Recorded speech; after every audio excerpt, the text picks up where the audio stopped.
All right, welcome YouTube. Sorry for the camera thing there. That's good enough, I think. Let me just see if I can move it a little bit closer. All right. Allow me a second to also connect on Instagram. Okay, going live on Instagram as well. Here we go. Welcome to everybody who's joining here through Instagram as well as YouTube. This is Kiyan Sobhani, your host for today. And I'm here to chat about Real Madrid, Mbappe, transfers, whatever you want. Anything goes. There's no judgment here. We do questions about life. We do questions about football. We do questions about the universe. We do questions about anything you want. So we are live on Instagram.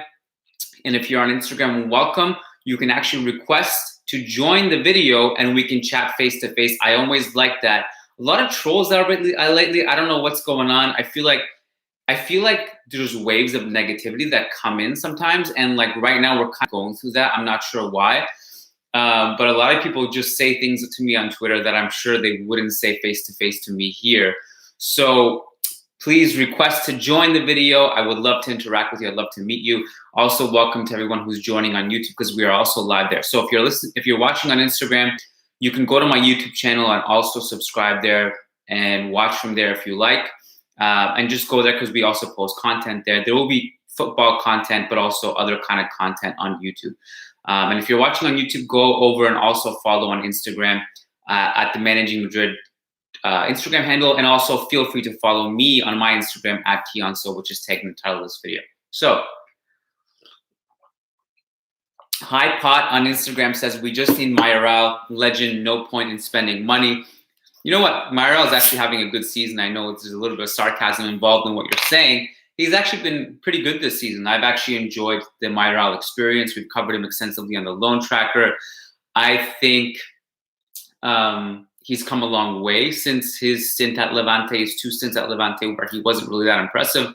But I think he's actually done pretty well at Roma. And I've been impressed with the valuable minutes he's given whenever he rotates in and out with Dzeko. I really like what he's doing. And whether you like to hear it or not, and I'm not saying I like to hear it either, but if Zinedine Zidane is the coach, there is more likelihood that Mayoral is going to be at Real Madrid, in the Real Madrid squad next season than somebody like Jovic or Haaland, because one, he's cheap, and two, because he actually stylistically gives you the things that Benzema gives you at a far less extent, but obviously in a backup role, so it is excusable for him to come in and do some of the stuff that Benzema does. And look, he's doing it at a very high level at Roma, all things considered. Melvin Thomas says, hi Kiyan, what's your preferred lineup against Atalanta? I'll bring that forward in a second, okay? Because I actually discussed that in a live video yesterday, and I think there's a few people who are joining again since yesterday, so I don't want to rehash too much. Don't worry, there'll be plenty of Atalanta analysis, I promise. Kent says, when is your book coming out, or is it already out? No, it's not out yet. It's a work in progress. The thing with this Real Madrid book is that it's very, very extensive. It's going to be close to 1,000 pages long.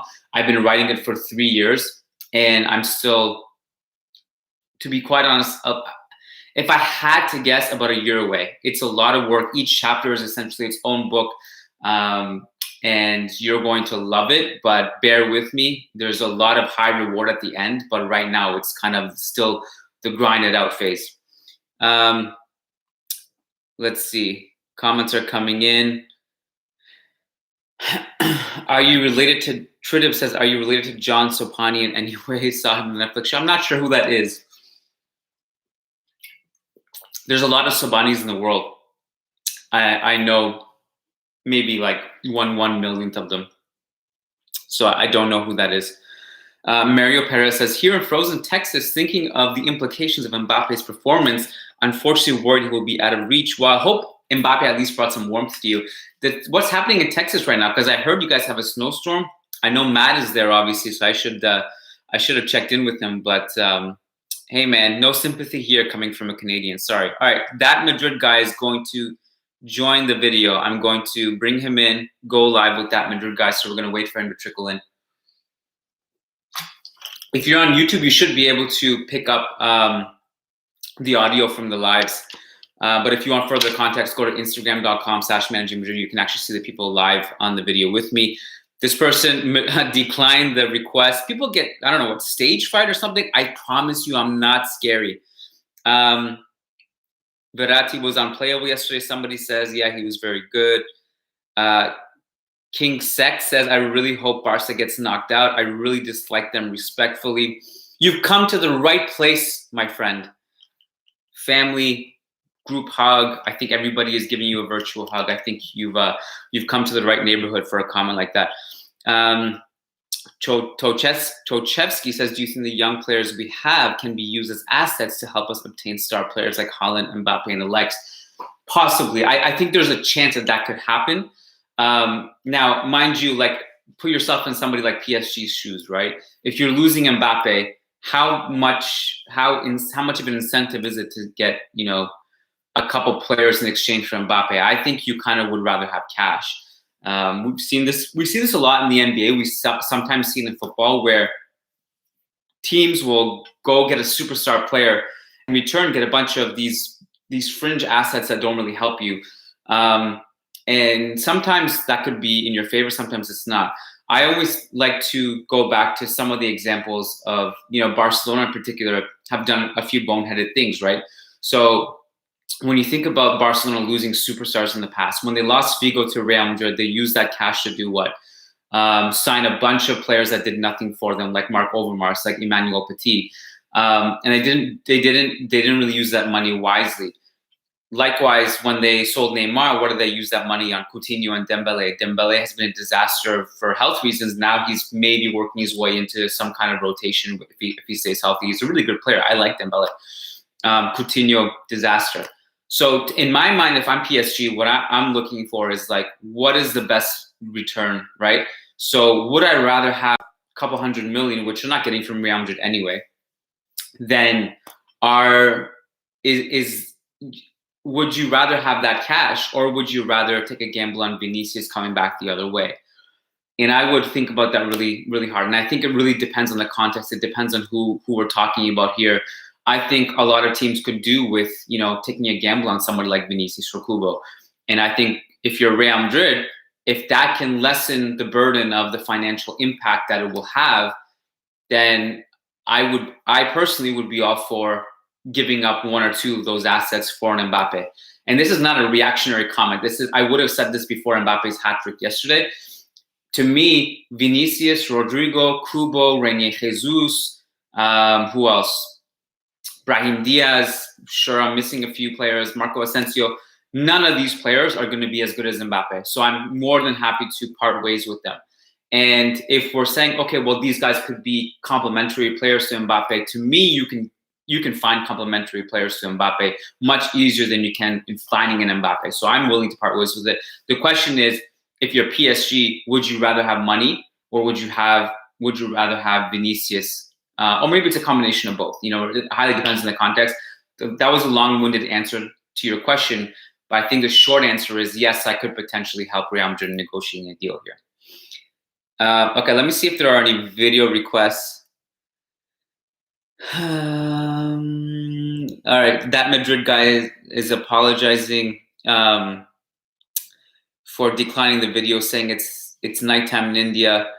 Okay, then why did you ask to be in the video? Much love, man. No problem. Nasser says, could Kubo solve our low block problems? He's a great dribbler. I think Kubo's a fantastic player in certain circumstances. My short analysis on Kubo, and I'm sure if you've followed my work, you kind of know where I stand on him. Kubo is terrific in tight spaces. His first touch is immaculate. I would even go as far as to say it's elite. He's really good at receiving the outlet pass in pressure, and then just with one touch or a shoulder drop, just leaving his marker for dead.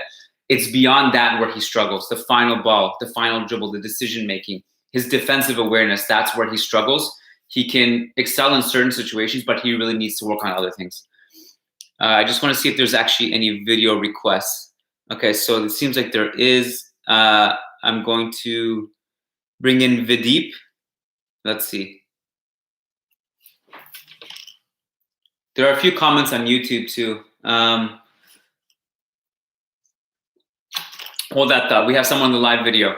So Hey man, how you doing? Man, how are you doing? Good, good. Where are you joining from? I'm joining you from Delhi, India. It's night time here. I'm waiting for the Dortmund match to start. What time is it there? It's around 12:30. So I think the kickoff is in an hour or so. Oh, that's not bad. That's not bad. Yeah, it's fine. We pull all nighters all anyway. What's on your mind? Okay, so I want to ask you something.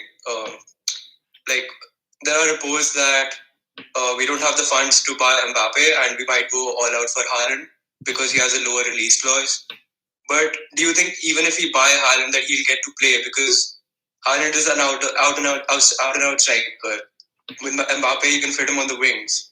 But Zidane doesn't seem to drop Benzema. The same situation happened with Jovic. So do you think Haaland will get some playing time? Or is it going to be the same situation all over again? It's a great question, and I think you're asking the right question. It's very easy for us to be charmed by somebody like Haaland, right? He's a fantastic goal scorer. He's an assassin. He has a very unique ability. Like his off-ball movement is not dissimilar to someone like Cristiano Ronaldo. Obviously, Cristiano Ronaldo to me is the greatest off-ball mover in the history of football. At least Haaland brings some of that to the table because he's so good at like just getting to the right spots all the time. But your question is valid. Would he play? In my hunch is, I think if Zidane is the coach, you're going to have difficulty squeezing Haaland in unless he decides to put Benzema on the left wing and incorporate the two together. So that's and ultimately, like, we'll see what the answer to that question is. I think Jovic is a fantastic striker. He struggles for that reason. I wrote about this not long ago too. And this live video started with a discussion about Borja Mayoral, who to me, in a Zidane system, not our system, not anyone else's system, in a Zidane system, Borja Mayoral is much more likely to succeed because he can do what Benzema does at a very light scale. So it's a valid question. I don't necessarily know the answer to it. I do think it's something to consider. And I do think it's, in a way, a little bit of a stumbling block if Zidane is still the coach next season. I think if he's not the coach, this becomes a much easier answer. Like Haaland is a starting striker. He is, how many teams does he not start in? Maybe Bayern, if that. Would Hansi Flick find room for him and Lewandowski together? It's very, very difficult for me to say that he's a bench player for any team, even a team like Bayern. So it's a great question. I think you're asking the right question, and it's a valid concern, for sure. I think looking at his career choices, the way he decided not to join United and to join Dortmund, I don't think he'd prefer to join Real Madrid at a time where Benzema is the frontline striker. That's a great point. I think he's very pragmatic with his career, and he's smart. I wish more young players actually had his mindset in that you don't need to make that leap too early.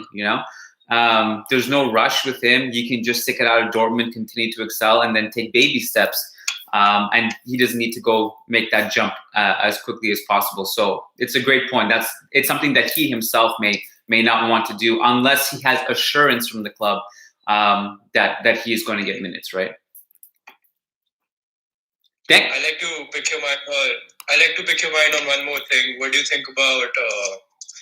Since I know you're a big fan of Raul, what do you think about his coaching techniques, and what do you think about his future as a Real Madrid coach? So my initial opinion about Raul, and again, with Raul, it's very limited sample size, right? So we don't really know exactly how his coaching right now is going to translate. The thing with Castilla and the youth teams, right? So he was a Juvenil A coach before this, right? And Juvenil A just dominated everybody. They were winning games like 11-1, and I don't think they had a single loss. The reason for that is because Raul or no Raul, they have the best players in Spain at that level, and they're playing against these kids who are not nearly as good as them. Castilla, you have a little bit better, a better glimpse of what he is as a coach, but still not the full picture. But I'll tell you what I've seen from Raul, okay? And I've always been good at kind of separating my love for somebody and actually analyzing what they're good at or bad at. I think with Raul, something that has surprised me or pleasantly surprised me is that if you watch him on the touchlines, he's very much like Diego Simeone. constantly shouting, constantly screaming. I've actually, I've been at Castilla games very close to him, and I can see this up close. It's very impressive. He's never abandoned his team. It's always constant communication. At halftime, he's grabbing people physically, grabbing his players in their face, talking to them, like giving instructions. And that was really fun to see.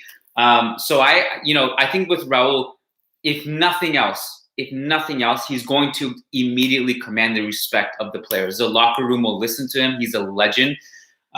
He is a Real Madrid icon.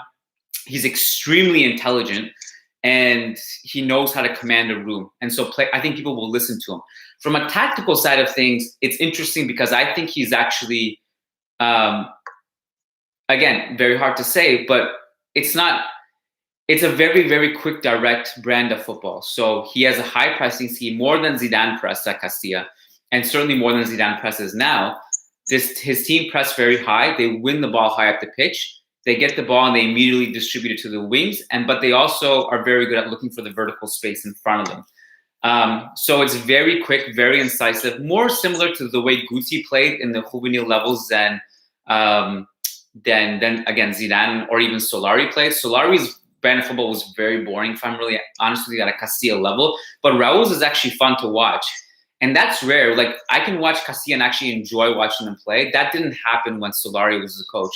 So, again, I don't know what this means for the senior team. I think it's inevitable that Raul will be a coach one day for Real Madrid. I don't know what the timeline is. I don't know if it's a year from now or 10 years from now. But I think it's worth watching Castilla for us to understand what kind of coach he is, so that when he gets to that level, we kind of have an idea, right? So yeah. Yeah, I recently read your tweets about Raul's tactics and how he chooses to go for high octane pressing, and that kind of fascinated me. So I wanted to ask you more about that. For sure. One last question for you: if you had to pick the next coach for Real Madrid between Julian Nagelsmann or Raul, who would it be? Between the two, Nagelsmann. Nagelsmann's more proven, for sure. Now, here's the concern I'd have about Nagelsmann, and I made this point a lot with people like Nagelsmann who are tactically astute, very much analytics-focused managers. Are they able to walk into a Real Madrid locker room and command the presence of the locker room, right? So there are people like me or other football situation, isn't it? Sorry? It's a bit of a Mourinho situation, isn't it? Well, Mourinho was like, the thing with Mourinho is like, he comes from this background where he's basically a psychologist but knows how to get people to buy into his tactics. The thing with somebody like Nagelsmann, I think his timeline will be more like, I think he would make sense for the next generation. So let's say Modric, Ramos are gone, those guys are gone, and then Nagelsmann ushers in this era of Odegaard and Fede Valverde and all these guys, like the younger core. I think that would be an interesting project to take on. For him to come in now, I'm not saying he couldn't do it. Maybe he could do it. Again, like, somebody who is a tactical guru who writes, articles, right? Even somebody like me or somebody else who understands the game and can kind of put out an analysis. I could never walk into a Real Madrid locker room and be like, hey, Ramos over here, hey, Cruz over here. No one would take me seriously, right? So to me, like, so half the ability of managing is just being able to have the presence and the respect of a locker room. That's half of it. That's maybe more than half of it, more than the tactical side of things, in my opinion. So that's kind of where I stand on Nagelsmann. I think he's fantastic. I think he might be more suited for the next generation. But that doesn't mean to say he wouldn't come in now. But if I had to choose between the two, Nagelsmann's obviously the more proven player. Also, Nagelsmann, I love him because he's a nerd's dream. And I'm a nerd, and I just love the way he uses analytics and all that stuff to incorporate that into football. So I love that. Yeah. What was your name? Videep, thank you so much for joining. I really appreciate you, man. Okay. Thank you so much. Enjoy the game tonight. Okay. Take care, brother. Take care. Bye. Bye. All right. So we have questions coming in from YouTube. So Easy Life says, happy they're on YouTube, and also, what are you connecting on video? So if you're watching this on YouTube and you're confused as to who I'm talking to, I'm also live on Instagram right now. So if you also want to see the experience of people joining me on the video, you can go to Instagram.com/managing Madrid. Swarang, Josh, you're also asking the question. Instagram.com/managing Madrid. You can go there and actually see a different version of this where you can actually see the people joining me on the video. And yeah, so I'm at some point, I didn't think this through. My battery is going to run out soon, so I might have to wrap it up sooner than that. I'm still good to go on Instagram, but my laptop battery is running out. So let me just take some other things. There's a lot of people trying to get requests in here, which is really nice. I usually do these much later at night, and there's not as many people online, so it's nice to see. Maybe I'll just do it only at this time from now on. People saying Kiyan Real Madrid should hire Kiyan as a coach. If you want your beloved Real Madrid to be relegated into like Tercera, please hire me. But if you would like to not have that happen, then please don't fire me. Don't hire me. All right, I'm just trying to scroll through. Sorry, guys. There's a lot of comments here. I'll probably alternate between Instagram and YouTube here.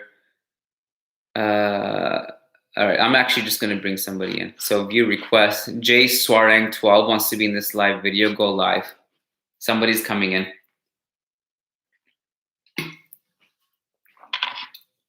Damn, I really should have plugged in my laptop. It's not even, my charger's like somewhere else. Okay, I'm connecting to someone on Instagram. Somebody's here. Hello? Oh, he's gone. They left. This is a common phenomenon. When people try to join my live videos, they just bounce when I bring them in. All right, let's switch to YouTube. Joel Teklu says, do you think Mbappe is coming this year? I do not. Where did you get the Real Madrid wall piece from? Looks sick, bro. This is from Amazon. I literally just Googled, or I searched on Amazon Real Madrid canvas, I think, and this shipped to me pretty much like the next day. I just wanted to soup up I'm doing this every day of my life. I'm sitting in this chair, either doing podcasts or just videos like this. So I wanted to just kind of invest in it. You can't see, but I also got a little fountain there and a Zen tree. I made it feng shui. I did a lot of research on feng shui and like where the placement to sit in. So I don't know if you guys care about this stuff, but I really am passionate about it. So feng shui, you're never supposed to have a window behind you. You're always supposed to sit diagonal to the entrance of the room so you can see people coming in. And ideally, you want the window in front of you, shining light on you, or to your side. So I'm very feng shui set up right now. I'm going to be setting up a TV across from me very soon where I can watch Real Madrid games. So, okay, we got some requests coming in. Man, laptop's running on fumes right now, 15% with the red light of death. All right, we're waiting for someone to come in. Anirudh is coming on the live video. Hey, Anirudh. What's up? How are you? Good. How are you doing? I'm fine. I hope it's kind of an impromptu thing. I don't know. I was just in my bed lying around. I did not think you'd accept it. I just requested it. You got to be on your toes when you're on a call with Kiyan. Anything can happen. You got to be ready. It's totally unexpected. I'm very spontaneous. How are you doing? Yeah. Where are you joining from? I'm from India. Okay. I'm currently studying in India. Okay. Yeah. Awesome. Okay. You got to think of something on the spot. A lot of things. What? You got to think of something on the spot. This is like when you go to a comedy show and they flash a light on you and you got to like, oh shit. I know, it feels like that. I know. Yeah, I've been watching a lot of matches of late, and I watched that Barca PSG thing.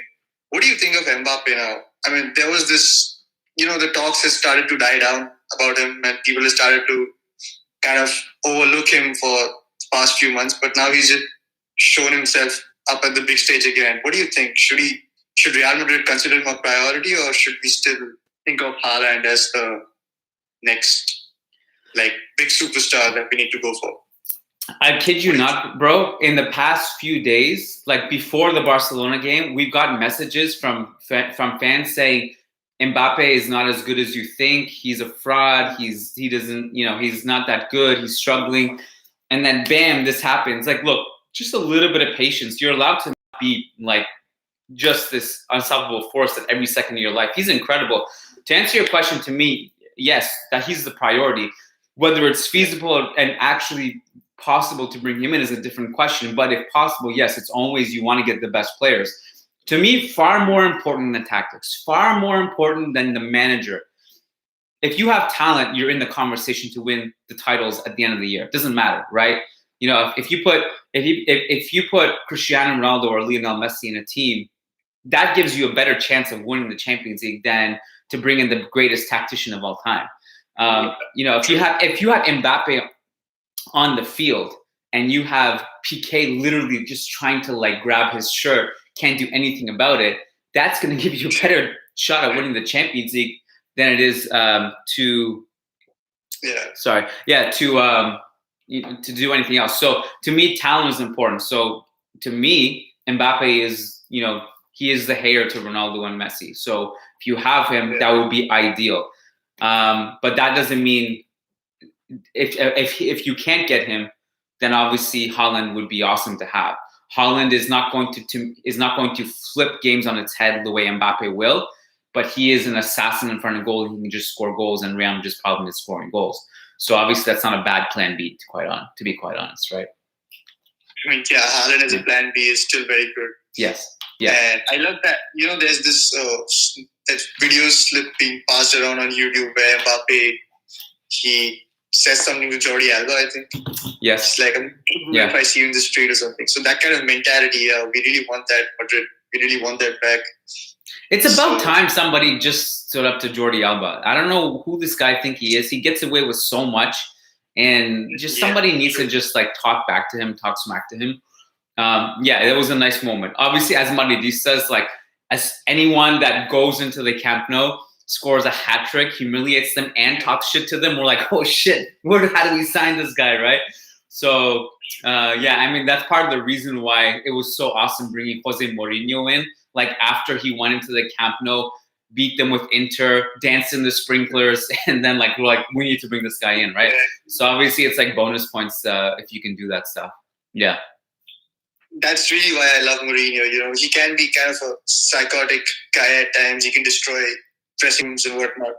But the kind of energy he brings to a side that are considered underdogs, I don't think any other manager can do that. Yeah, I think for that reason he's a little bit better suited to not like the best teams, but I think like maybe the teams that really just need a fighting spirit that they lack, Yeah. So listen, enjoy the game today. I assume maybe you're watching the game, maybe you're not. Sevilla, Dortmund. I hope you're gonna watch it and you enjoy it. Thank you for tuning in, and hope that you can join the video again next time we do it. Okay. Thanks, brother. Thanks, man. Take care. See you, man. Bye. Okay, so here's my conundrum. I want to keep going. I feel like I have a good momentum here. If you guys are watching on YouTube, again, I'm on Instagram.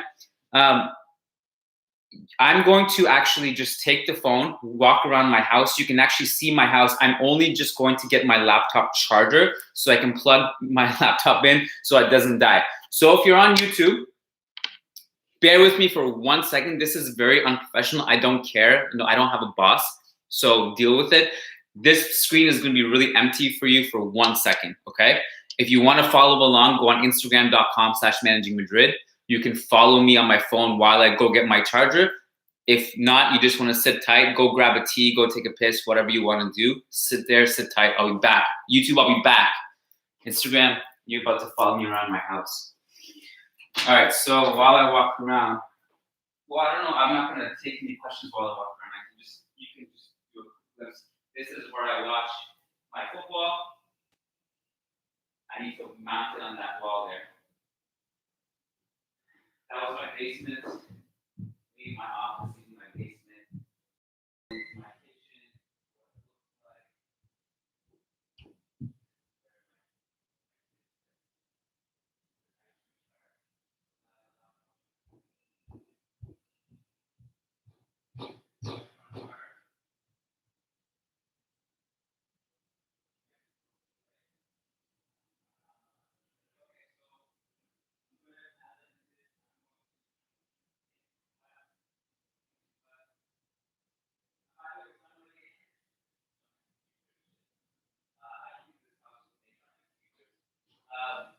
asked me also, can I post this on the Instagram after it's done? Yeah, you can actually go back and watch this whole video on Instagram TV for sure. I generally tend to do that. I don't always do it. I didn't do it last night.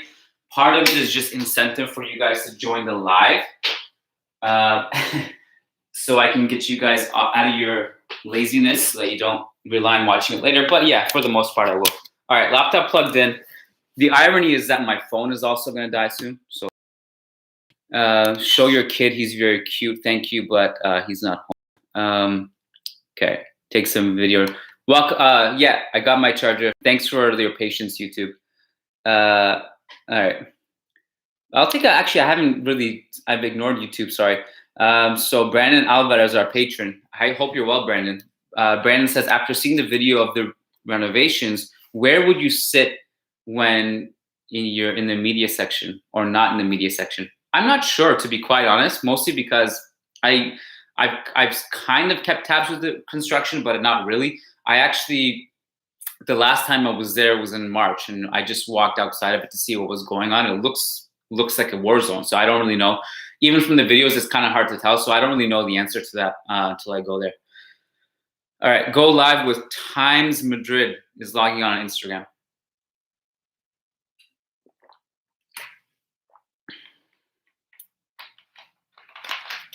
Connecting.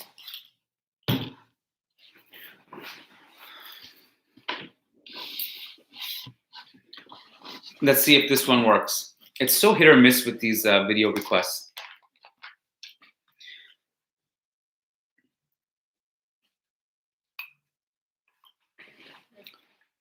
Maybe I'll just stare into the lens as this person connecting. He declined. You declined. Why do people request and then decline?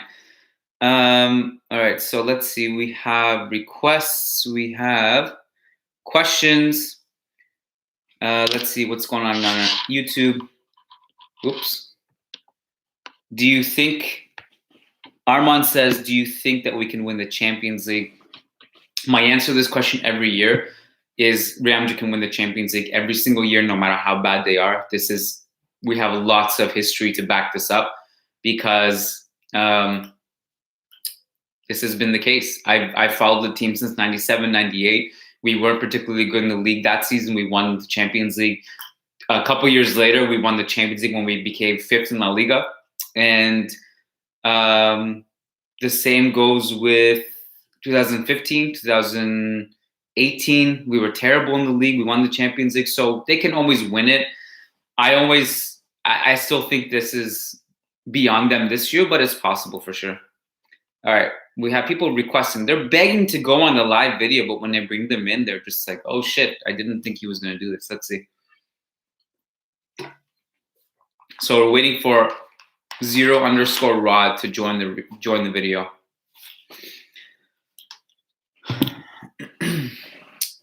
While we're waiting, somebody says, which Champions League game I'm going to watch tonight? Definitely Dortmund, Sevilla. Hello. Hello. How are you? Good. How are you doing? Doing well. Just tuned in to hear randomly. I've been following the podcast and respect what you do. Thanks, really man. Like it. I've really been watching Real Madrid for a long time now, since I was little. So awesome. Yeah. Now I'll just get to the question. For sure. Obviously, we have a lot of like youth and like a mixture of veteran and youth talent. I was just gonna ask, like, how do you think we're gonna be able to, like, what youth players do you think we're gonna invest in, and what players do you think we're gonna sell, like, eventually, to get that, like, that next guy, you know? Because I know financially we're not doing too well, so.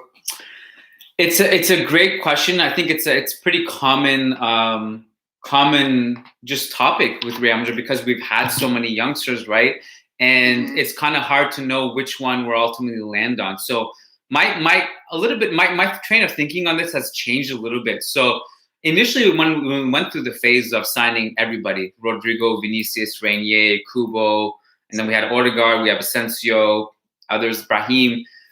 My train of thinking was like, okay, so this makes sense. We just buy all of them which everyone rises to the top, the creme de la creme. He goes through all the trials and he makes it. That's the one we choose. And if one of these stick, then it's worth all this hassle. Lately, I've kind of changed my tune on that. I actually think too much depth is a problem. Like, it's not how they often say, yo, it's such a good problem to have too much depth. I actually think it's not. I actually think it's a bad problem, because you're getting into a situation where players are unhappy, and then you can potentially lose the best one who just gets frustrated and leaves, and then you end up keeping the ones that aren't as good. And this has happened on a different scale. Reguilon, he's gone, right? Potentially he might come back. This has happened now with Achraf, in that I don't think Achraf is better than Carvajal. Let me just put that out there. There's no way he's better than Carvajal. Carvajal to me is the best right back in Real Madrid history. But it's a situation where now your backup right back situation is this weird concoction of Lucas Vazquez and Odriozola, who has zero confidence. Odriozola is another one who just hasn't played. So that's the other problem with having too much depth, is that you can't actually get a proper read on these players because they're playing like 1 minute a month, and you can't gain rhythm, right?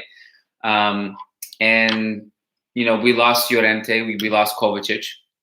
Llorente was one I was like, I don't know, like, because he was a good player and stuff, but I never would have anticipated what he was doing this year, like what he could do, He just scored today, so I was like, wow. He leads the league in assists. I think he's 8 and 7. Yeah. So the thing with him, and look, if you've been following my work, you know that I've been the chief propaganda artist of Marcos Llorente, right? But I did not think this was going to happen with him. I did not think he was going to be this good.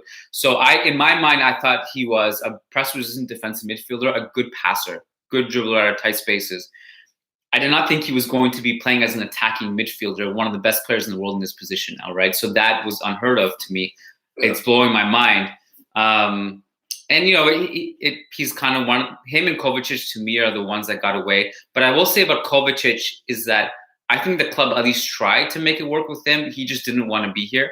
And also him leaving, that has been kind of soothed somewhat because Fede Valverde is really good, right? Exactly. So it's not a huge deal. So like that, the thing is, like, this is also part of the difficulty of squad building, right? When you're coming out of a dynasty, this is why it's so hard to sustain winning, because a team that is really, really good is good not just because of like one or two players. Obviously that could be the reason, but because the team as a whole is really good.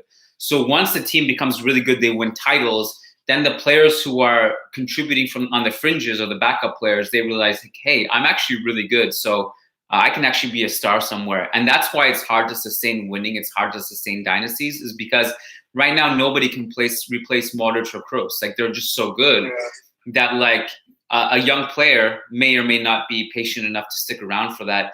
And then by the time Modric or Kroos, your succession plan is gone because you weren't able to groom that hair. So that's, it's, to be fair, it's very difficult to build that and juggle that, right? Yeah. And for Zidane, it's a tough job, and he's getting all this hate and stuff. But like, you gotta go with what's working, right? I feel like, and Modric, Kroos, and Casemiro were working pretty good, and then just against the lower tier teams, like, we haven't had too much success. Like, I feel like we play down to our competition, and then when it comes to the point where like we play a better team like Atletico or Barcelona, like we end up like playing up, and like we made honestly, I think we made Atletico like we dominated that game, and like I don't think that they had any really clear cut chances. Like, Suarez struggled, like them taking off João Felix and stuff like that helped us. But like I said, like when we play like good teams like Inter, for example, like we make them look, we make us look like the superior team. Yeah. But yeah, so I don't know. But thank you. Well, this is why, like, somebody on YouTube asked just before you came, like, can Real Madrid win the Champions League? And my answer was like, they can win the Champions League every year. Those games are the reason why, like that, Exactly. The reason why, like, I actually found the win over Atletico more impressive than the win over Barca and Inter, right? Because a lot of the narrative with Real Madrid right now is that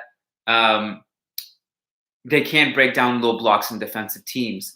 And I would almost flip it and say, like, I just think there's something in their head mentally against smaller teams. Atletico is one of the best defensive teams of the past, like, decade. and they're still playing at an incredible level defensively.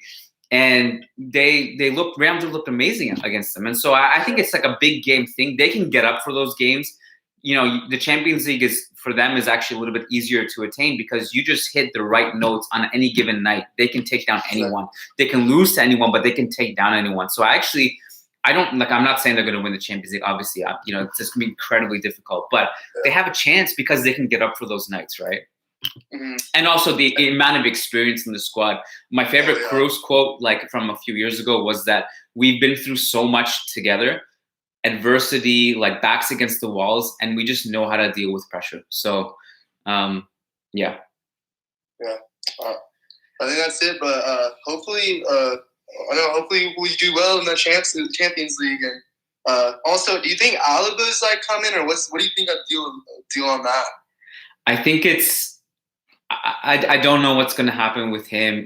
The reason why I think like him to Madrid it's not lost momentum, but it's not as a sure thing as it was about a month ago. And that I think the main reason behind that is going to be his salary. That's going to be a stumbling block.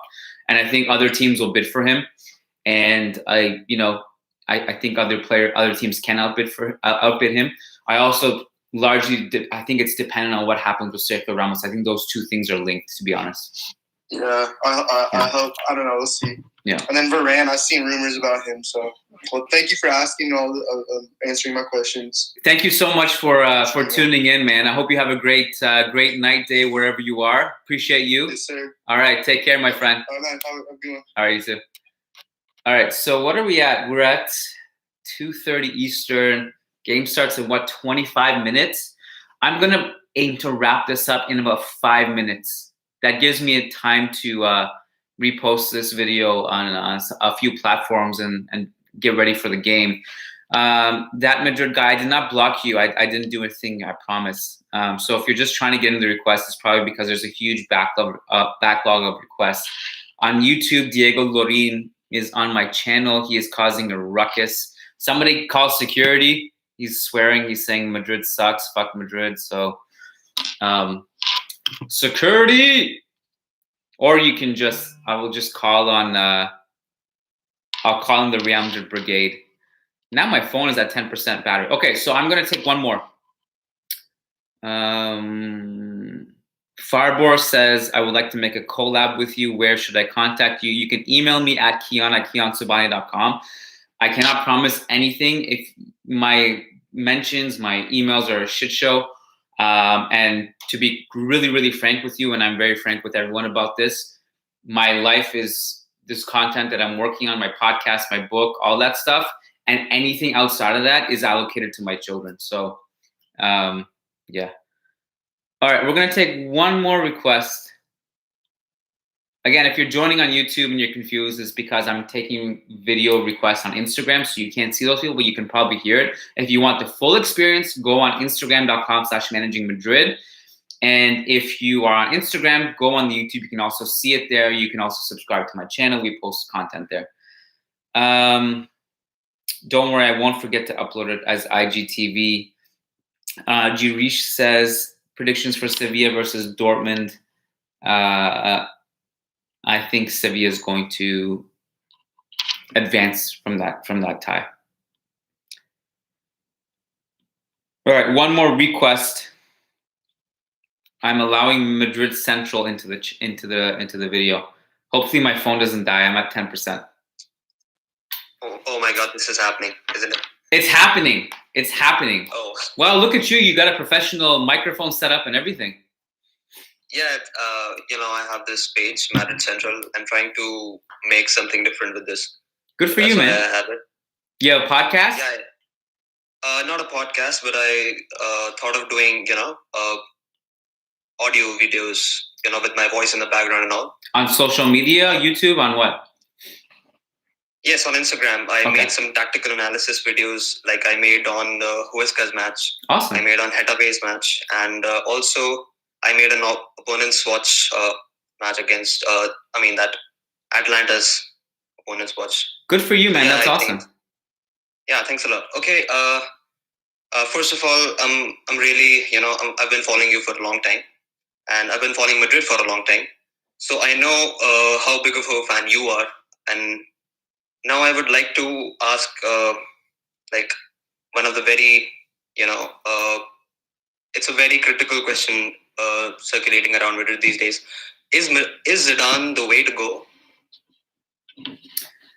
Wow, just right to the point. So is Zidane the way to go? I won't say yes or no one way or the other. I don't think there is one absolute answer to this.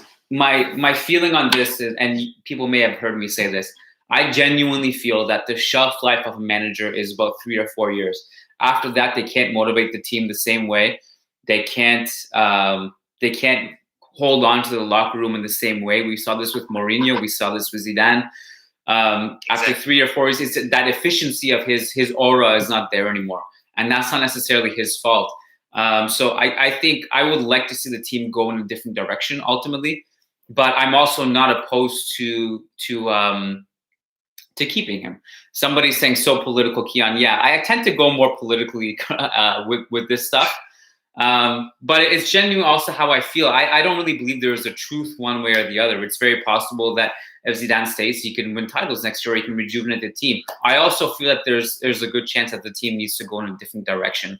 I would like to see how the rest of the season plays out. I will say this: I don't feel for or against one way or the other. I've always been in the mindset that I just like to analyze what I see. And what I've seen over the past 2-3 years is the same tactical issues that have existed in the team. Since Ronaldo's last year, 2018, the same year we won the Champions League, by the way, that team was 17 points behind Barcelona. They couldn't find a way to score consistently other than Ronaldo pulling goals out of his ass. They relied on that system of crossing and being a little bit unimaginative with the way they tried to create offense. And Ronaldo just wasn't there to bail them out anymore. And I really think that those problems haven't been solved since 2018. They really haven't, right? So exactly. And I feel like when Real Madrid win, it happens a lot. You know, we've put together a few victories in a row. By the way, ask Barcelona what it's like to put together a few victories in a row, feel good about yourself, and then have Mbappe rip you open. That time may come, right? That disaster may be on the horizon. I'm not sure. But maybe they also win these big games in the Champions League and everything will be okay. I thought like Manchester City, that the game they lost at the Etihad, Real Madrid, and they got knocked out last year, those were common themes that we've seen over the past few years where like, how do you escape a press? And they had no answer for that. They had no, people will say. Exactly. I mean, against Man City, it was completely, it was elementary. Our mistakes were completely elementary. Like, we couldn't survive Gabriel Jesus' press, Sterling's press. And I mean, you would normally expect Varane to, step up in the absence of Ramos, but he completely shat the bed. He completely let in those goals. And I'm so disappointed with this team. I mean, it's not necessary. It's not necessary that the team always performs. Yes, the expectations of this club are huge. The fans are all demanding. And I think our fans are probably the most demanding fans in the world. But it's just so difficult to see all this. I mean, you see your core players, this Casemiro, this Rafael Varane, this Courtois, but everyone underperformed in that Man City game. It's completely heartbreaking. Yeah, and look, to your point, you brought up Varane's mistakes and stuff. I think it's, again, this is where it becomes a little bit unfair to blame that on Zidane, right? Zidane is not there on the field with the ball at his feet and making a simple pass that Varane couldn't, right? I think the blame maybe goes 50-50. I would say what Zidane's job in that situation was to make the team more press resistant, right? Exactly. To have the midfielders drop a little bit deeper so that they can provide an outlet for Varane, so that Hazard also is not isolated and a ghost in that game, right? Benzema, the disconnect between the defense and the offense, that stuff is on Zidane. But also a lot of those mistakes were on Varane and Mendy, right? To just not have those elementary school mistakes, So I think the blame kind of can be distributed. And I don't think somebody is entirely to blame about everything. It's kind of distributed here. So yeah, listen, I'm going to wrap it up because my phone is dying. Can you please tell everyone where can they find your content and see your analysis? I think madridcentral.in is the one. Okay, madridcentral.in. .in, perfect. And you have an Instagram, obviously, so people can see that. So please, everybody, what's your name? My name is Pritish. Pritish. Okay, so everyone, please, if you're watching this, go and follow Pritish. Go look at his analysis. Go to his website. Pritish, thank you so much for joining, my friend. Hope you enjoy the games tonight. Thank you. Thanks, man. I love you so much. I love you too, brother. Okay, take care, my friend. Take care. Take care. You too. All right, so I'm going to wrap it up here. This is a nice place to wrap it up. I want to thank you guys for joining. Yeah, you might hear me say this, but I really, really mean this. I try to say this at least at the very end of all my videos. I love you guys very much. This is the family. This is a brotherhood, a sisterhood. It's a family, right? So thank you guys for joining on YouTube, on Instagram, wherever. Let's just grow everything. Let's help each other grow. Go follow the Real Madrid pages that are commenting on this and joining these live videos. You can follow me on my personal Instagram at Kiyan So. It's in the title of this video. You can go subscribe on YouTube. I will say this, on patreon.com/managingmadrid, we're putting out a lot of content too. So if you want more bonus content, we're also doing a live Zoom podcast for our patrons after both Atalanta games. That can be found over on patreon.com/managingmadrid. Someone is saying, do more of these. I will try. I've been doing these a little bit later at night, but it doesn't get nearly as many people as this time slot. So I think I'll move it to this time slot so that you guys can see this. So thank you. Kiyan Sobhani signing off, and Hala Madrid. And YouTube, this is Kiyan Sobhani signing off. And how do I end YouTube actually? Okay, end stream. Whoops. Hala Madrid.